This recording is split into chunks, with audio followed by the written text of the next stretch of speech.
So where do you think your soft spot or your sweet spot is? Like, do you think it's, 2 million in revenue, 3 million in revenue? Like, where do you think you can grow to before you're like, Jesus, the business has outgrown Hammer. Now I got to get a CEO. Now I got to get a controller. Now I do have to talk to the financial consultant to shelter some of this money in a SEP IRA so I don't get taxed on it. Which we're already doing that. All this crazy shit, right? It's like, to go to the profit Biggie Smalls, more money, more problems. Like, where do you think the sweet spot for your business is, either in, number of clients or revenue or staff size, share whatever you're comfortable sharing. But where do you think the originator success sweet spot is until your 23, 24-year-old kid comes in and is like, no, Dad, I'm going to work for you. We're going to grow this to a 9-figure business because I want to be a millionaire. Like, where's the sweet spot for you guys? Well, and that's it. And now you've hit my weakness because I don't know. And that's what I'm trying to figure out. So I'm doing a little soul searching, a little number crunching to figure that out. Is this a business that I want to try to take big and sell? Is this a business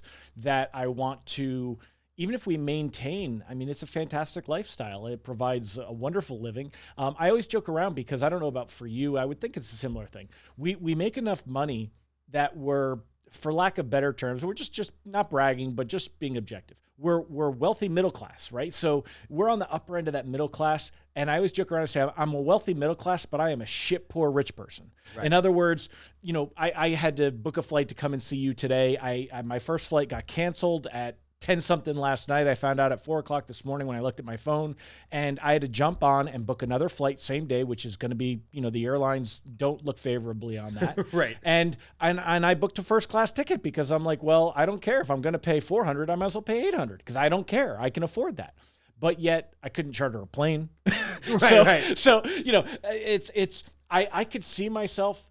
If you showed up on a private plane to the Vegas airstrip, I'd be like, dude, I want my $300 a month back. Yeah, like, you don't need my money, well, Hammer. Yeah, well, and that's kind of it. Is it's like, well, do I, am I happy being at this level, or how many rungs are missing in that ladder? Because that's how I think of it in my mind. Like, you've climbed that ladder and you've gotten to a certain point, and now it's like there's missing rungs before you can climb further. So am I happy at these rungs, or am I going to take that leap and try to grab that next rung that's way higher up, where you start talking about, okay, well, maybe I do sell this company for 50 million, and that's I don't know, because I am great at small business, but I don't have an MBA. And I do think that that's where maybe those things come in more valuable, because I don't have big business experience. I don't I don't have a board of trustees. I don't have these things. So I want to keep originator success and I want it to grow, but I want to minimize my role in it so that I play a technical role, a technician role of creating content, because that's my talent stack, and being the front man and doing some rainmaking. But in 5 years, I want a business that's part what do they call it? Shark Tank, and part the profit. So Shark Tank, people come in with their business and they have a really great idea or the beginnings of a powerful business, but they don't have the experience and the team and the capital to take it to that next level. And the profit, he recognizes businesses that are failing because people are failing their business. And he talks about, people, process, and product. And I would love, so I'm 45 and I'll be 46 next month.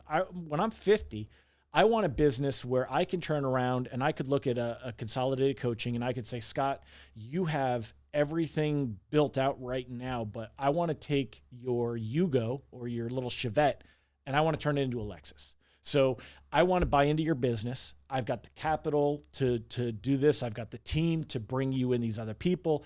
And I want to be able to take your business from that, and again, these are fake numbers, but just for round numbers, from that $1 million a year mark to that $5 million. So I want to do that at Originator Success, and then I want to do that for other people's businesses. And that's what I want my next business to be. I want to have the team behind me that we can come in and take other people's businesses and elevate them and make them more money, and I can make money doing it. That I think would be really satisfying.